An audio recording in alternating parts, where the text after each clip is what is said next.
Hello, ladies and gentlemen, and welcome back for a Monday edition of the Steel City Sports Report, where we talk everything Steelers, Penguins, and Pirates. I am your host, Brady Vini, and today's report includes: two trade dominoes of the Pittsburgh Steelers offseason have fallen, the rest of the players who met with the Steelers at this year's Combine, the Pittsburgh Pirates cut 4 promising prospects from their Major League camp, and more. As always, please be sure to like, comment, and share this video, as well as subscribe to the channel. Now let's get into the first news story of the day. Two trade dominoes of the Pittsburgh Steelers offseason have fallen. The two biggest holes in the Steelers roster that need to be addressed this offseason are at starting quarterback and wide receiver too. Now, over the weekend, 2 players on the Steelers watch list, one at each position, have been taken off the market. Starting at quarterback, on Friday, ESPN senior NFL insider Adam Schefter reported that the Los Angeles Rams and quarterback Matthew Stafford reached an agreement on a restructured contract, keeping him in LA. I hold nothing against Stafford and his undeniable talent, but I couldn't be happier right now knowing that the Steelers won't be trading a first-round draft pick and paying a 37-year-old $50 million. I believe it would have been a massive waste of money and resources to bring Stafford in for what? 2, maybe 3 years, on a team that is nowhere close to competing for a Super Bowl right now. Also, this opens up the door that much more for a Justin Fields return. Omar, just please make him an offer that he can't refuse, and don't let Vegas poach him. A little over 24 hours later, NFL Network national insider Ian Dunkin' Donuts Rappaport broke that the San Francisco 49ers traded wide receiver Deebo Samuel to the Washington Commanders for a 2025 5th-round draft pick. It would have been nice if Samuel came to Pittsburgh, but that $21.7 million price tag that comes with him will thankfully not be the Steelers' problem. Besides, the Commanders will use him way better than the Steelers ever would. So, who do we pivot to now? Devontae Adams, Chris Godwin, Keenan Allen? No, shut up. I don't care if the 49ers are shopping him. We are not going down the Brandon Ayuk's road again. Anyway, I don't think either of these moves were truly in the Black and Gold's plans, maybe Samuel a little bit, so let's watch what they actually do when free agency officially opens in 9 days. The rest of the players who met with the Steelers at this year's Combine. The 2025 NFL Scouting Combine is now in the books, and there was no shortage of encounters between the Steelers and college prospects. Now, some of these guys the Steelers have legitimate interest in drafting, and some were only met with to form a relationship with for something maybe down the line.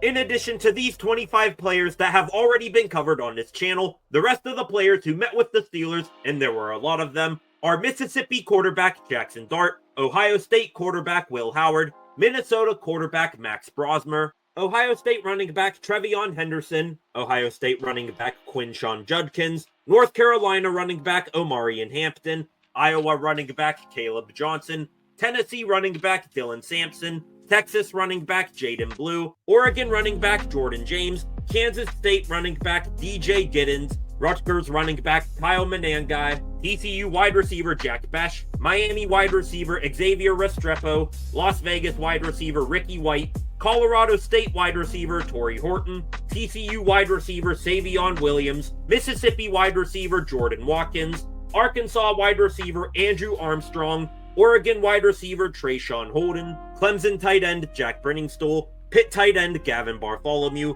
Notre Dame tight end Mitchell Evans, Texas Tech tight end Jalen Conyers, North Carolina tight end Bryson Nesbitt, Georgia offensive guard Tate Ratledge, Miami offensive guard Jalen Rivers, North Dakota State offensive guard Gray Zabel, Iowa State offensive tackle Jalen Travis, William and Mary offensive tackle Charles Grant, Indiana defensive tackle CJ West, Georgia defensive tackle Warren Brinson, SMU defensive tackle Elijah Roberts, Prairie View A&M defensive tackle Fred Stokes Jr., Miami defensive end Tyler Barron, Virginia Tech defensive end Antoine Powell Ryland, Washington linebacker Carson Bruner, Oregon linebacker Jeffrey Bassa, Mississippi linebacker Chris Paul, Minnesota linebacker Cody Lindenberg, Kansas State corner Jacob Parrish, Western Kentucky corner Upton Stout, Clemson safety RJ Mickens, and Iowa State safety Malik Verdon. All in all, at least one member of the Steelers organization talked with 69 of the 329 prospects invited to the Combine, with maybe more we don't know about. Honestly, I wouldn't be surprised in the least bit if all of the Steelers' picks in this year's draft came from these lists, and I would be quite okay with that judging by the names that I see. Now bring on free agency and bring on the draft. The Pittsburgh Penguins tank is alive and well. If the NHL season ended today, I'd be quite alright with that. Over the weekend, the Pittsburgh Penguins lost their pair of home games 3-2 to the Boston Bruins on Saturday and 6-5 in overtime to the Toronto Maple Leafs on Sunday. As Kurt Russell said playing Herb Brooks in the movie Miracle, the Penguins' performance can be described as not good, but better. Overall, the team showed bits and pieces of fight and pushback in each contest, but ultimately kept having their same flaws. Wouldn't you know it, they gave up the first goal within the first few shots in each game, their power play was atrocious, and the team defense would be just as good, if not better, if they were all replaced by mannequins. Watching these games, you don't ask yourself anymore if the Penguins are going to win or lose. Instead, you ask yourself if they are going to sleepwalk and get blown out by 4 goals, or give effort and lose valiantly. All we ask is that you at least be competitive. I and 99% of the fan base are happy with tanking for the number 1 overall pick, but lose with some dignity. Oh, and Sully, please make a few changes so that we can see something fresh. Keep Evgeny Malkin and Philip Tomasino together, get Gino back on the first power play unit, put the 23-year-old defenseman Vladislav Kolyachonok, who you got off waivers a few weeks ago now, in the lineup, and either play Yoel Blomqvist full-time or send him back to the AHL so he isn't just sitting on the bench.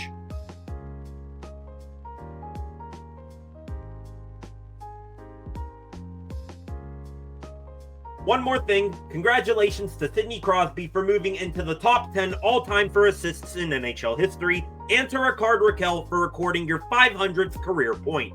All I have left to say is that it is going to be a fun ride between now and Friday's trade deadline. Work your trade magic, Dubas. And finally, the Pittsburgh Pirates cut 4 promising prospects from their major league camp. Spring training for the Pittsburgh Pirates is chugging right along, and promisingly so.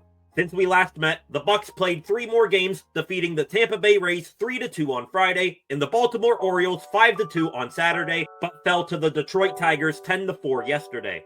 Among the numerous good performances from players this spring, the Pirates' top prospects have impressed. Shortstop and center fielder Connor Griffin hit his first career home run on Saturday. Left-handed pitcher Anthony Solometo struck out 2 in his first inning of work.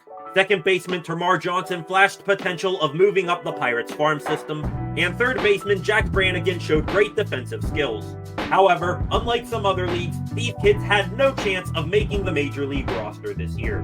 Late yesterday afternoon, the Pirates announced that they've assigned these 4 players to their minor league camp, cutting their current big league roster to 63. Actually, this spring training couldn't have gone any better for them. These 4 hopeful future stars for the Bucks got to experience a little bit of success in MLB preseason action and now get to take that confidence built with them to the minor leagues. After what we saw, I think we all will pay a little bit more attention to the Pirates farm system this upcoming season. Until then, spring training play continues tonight when the Pirates take on the New York Yankees at 6:35 p.m.